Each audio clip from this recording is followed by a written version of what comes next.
यस्तो जाडोमा पञ्च नलागिकन झुन्डेर बस्यो यो सब पेन्टिङ गर्नु छ यार फेरि जा तेरो दाइलाई बोला लिएर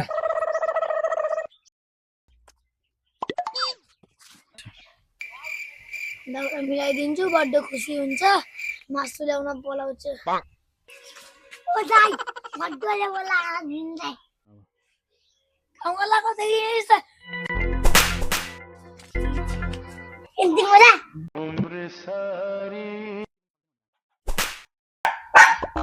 बड्ड काम गर्न सक्दैन एउटा काम गर्नलाई एउटा काम गराउँछु नि यार छुट्टी